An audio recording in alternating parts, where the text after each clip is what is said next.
What's up, brothers and sisters? Kunal here, Bulls on Wall Street. Welcome to the stock market crash of 2025. We had the biggest down day in many moons. And we've had a series, and let me just mention that we've had a series of rather big down days. Yes, today was a big down day, but we've had, we've had a few here in this drop that have been just like big, monster candles. And so, today felt like a little bit of a crescendo, but these things can get worse and worse. So let's dig into what the heck is happening and then what do we do about it and what the play is. So first of all, let me just say that these kind of pullbacks are a part of the natural processes of the market. It can look like, we have to always look for these reasons. It's Trump, it's the tariffs, it's this, it's that. But if we're just looking at things in kind of a logical manner, we have come a long way since January of 2023. The market is up 100%. For those of you guys that are just new traders, maybe since the COVID times, 100% runs in the general indexes just seem like the norm. It really isn't. Historically, they used to say, remember back in the day, when you were learning school and finance or whatever, they'd say like, the market's average 8 to 10% returns a year, right? And now we're getting into this phase where like, we go up 100% and we just think it's like, oh, we should go up another 100%. That's not the, case. The second part is that, we've had numerous kind of big breakouts and big rallies in this market. And so having these kind of pullbacks is, in the cards. The other thing is, look, we're not even, we've been given back enough gains we basically are back into like the September range of the market. It's not like we've wiped out years of gains, guys. We've not wiped out years of gains. Even the stocks that have been pummeled and down, 50, 60% from highs are still way above where they were the last time the market pulled back, right? So, like you see something like a hood and you're like, oh my God, it's gone from $68 to $33. Woe upon me. Guys, this thing was $20 in August. Like, it's not at some massive discount. A year ago, this thing was, right, $10. So, is it oversold? Yes, of course. But is it like some like world-changing crash that's wiped out, generations of market wealth? No. We are back at the same price that we were at, right, in December, November in this thing. So it went on a huge run, and now it's went on a huge dump. That's markets for you. So you see these kind of names, and it's like, you think it's the end of the world, but it's not. We're still above even the October lows. We're above the September lows, right? Like, yes, in a momentarily basis, we are so stretched. The 9 EMA on the QQQs is 494, and 469 is, where we're at right now. And of course, there is a lot of cross currents here, right? Inflation is picking up. This Doge stuff is, causing people's panties to get in a bunch. None of this stuff really matters. Like, this probably market was going to pull back anyways. Now, the depth of the pullback, obviously, it's more dramatic when you have like you have a new administration, you have new things happening, and a lot of hoopla going in. But in the end, most likely, this was going to happen in some manner. You're not going to get stocks like these turds that are like $0 companies, zero revenue, $0 companies, go up 20x, and that's usually the top. We've seen this. Remember, the shippers used to do it back in the day. Alternative Energy did it in 2021.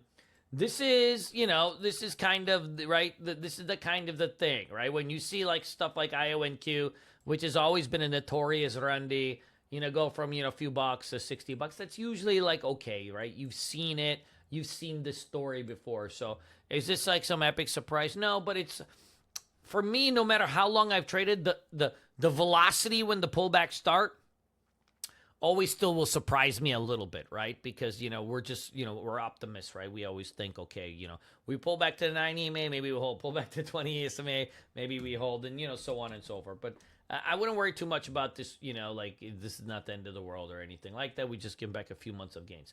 Now for tomorrow, look, if we pull back, if we gap down tomorrow, I think we probably will. The fear is in. Say we get to here. Say we get to here.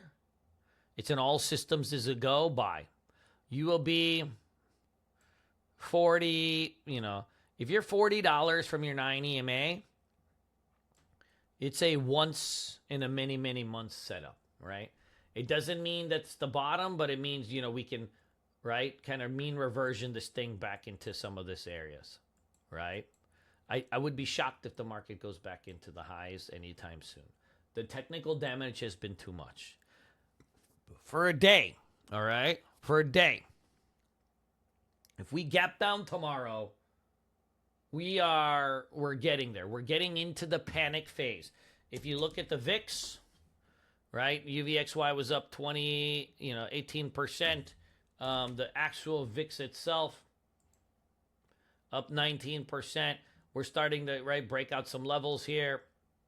So we've got ourselves, right? We've got ourselves a little bit of chance. Now, look, the VIX, well, I think the VIX broke a little bit, right, in August, but,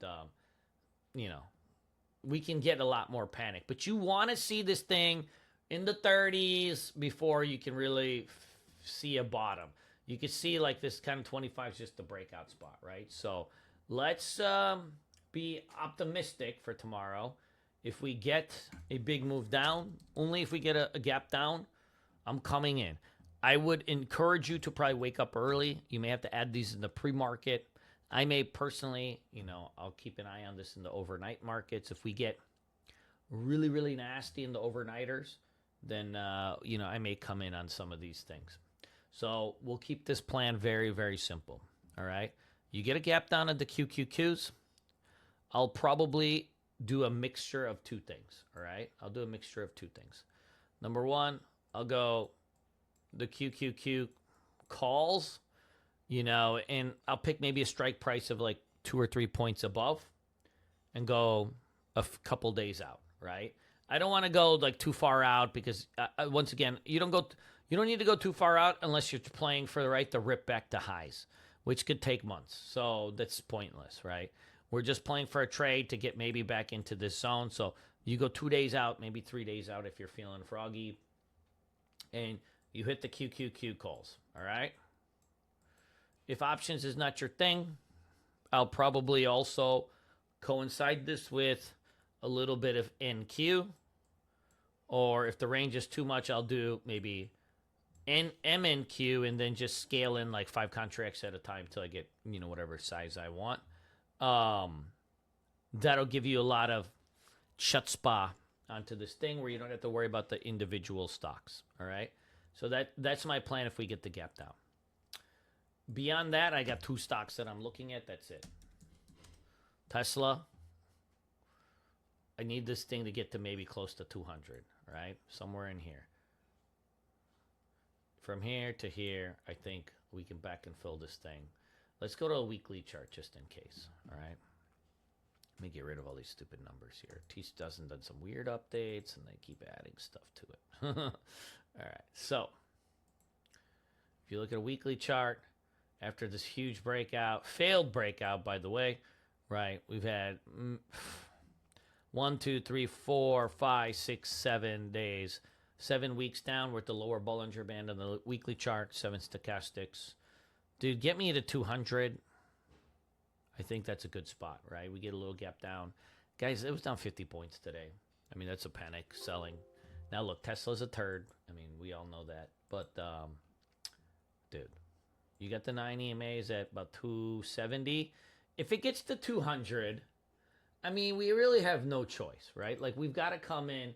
If it gets to 200, like, we got to come in and do this thing right, right? We got to come in and do this thing right. We're coming in long.